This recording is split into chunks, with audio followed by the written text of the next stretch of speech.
When Emily's mother had died, and her small annuity had died with her, none of them had wanted the care of a big, raw-boned girl, and Emily had had the situation frankly explained to her.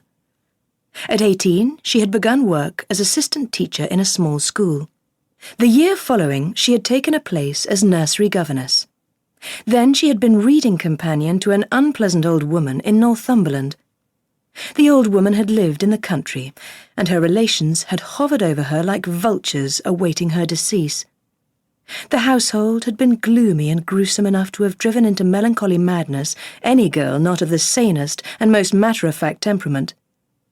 Emily Fox-Seton had endured it with an unfailing good nature which at last had actually awakened in the breast of her mistress a ray of human feeling. When the old woman at length died, and Emily was to be turned out into the world, it was revealed that she had been left a legacy of a few £100, and a letter containing some rather practical, if hardly expressed, advice. "Go back to London," Mrs. Maytham had written in her feeble, crabbed hand. "You are not clever enough to do anything remarkable in the way of earning your living, but you are so good-natured that you can make yourself useful to a lot of helpless creatures who will pay you a trifle for looking after them, and the affairs they are too lazy or too foolish to manage for themselves. You might get on to one of the second-class fashion papers to answer ridiculous questions about housekeeping or wallpapers or freckles. You know the kind of thing I mean. You might write notes or do accounts and shopping for some lazy woman. You are a practical, honest creature, and you have good manners.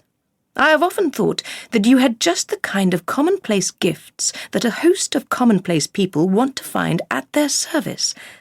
An old servant of mine who lives in Mortimer Street would probably give you cheap, decent lodgings and behave well to you for my sake. She has reason to be fond of me.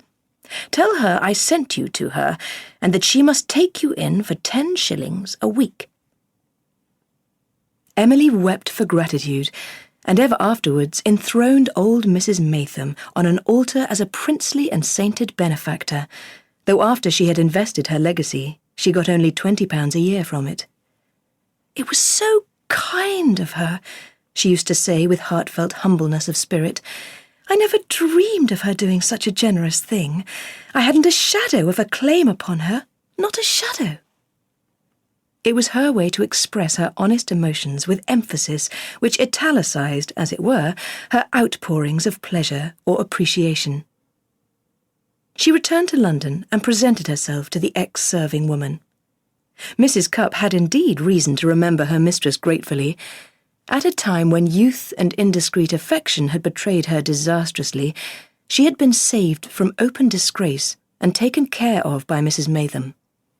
The old lady, who had then been a vigorous, sharp-tongued, middle-aged woman, had made the soldier lover marry his despairing sweetheart, and when he had promptly drunk himself to death, she had set her up in a lodging-house which had thriven and enabled her to support herself and her daughter decently.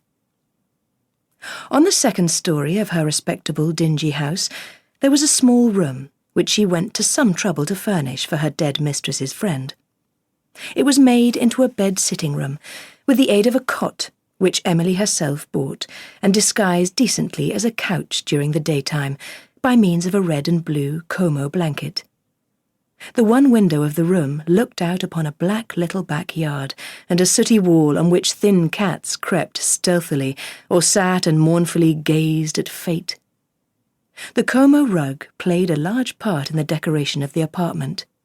One of them, with a piece of tape run through a hem, hung over the door in the character of a portière. Another covered a corner which was Miss Fox-Seton's sole wardrobe. As she began to get work, the cheerful, aspiring creature bought herself a Kensington carpet square, as red as Kensington art would permit it to be. She covered her chairs with turkey-red cotton, frilling them round the seats. Over her cheap white muslin curtains, 8 and 11 a pair at Robson's, she hung turkey-red ones. She bought a cheap cushion at one of Liberty's sales, and some bits of twopenny-halfpenny art china for her narrow mantelpiece. A lacquered tea-tray and a tea set of a single cup and saucer, a plate and a teapot, made her feel...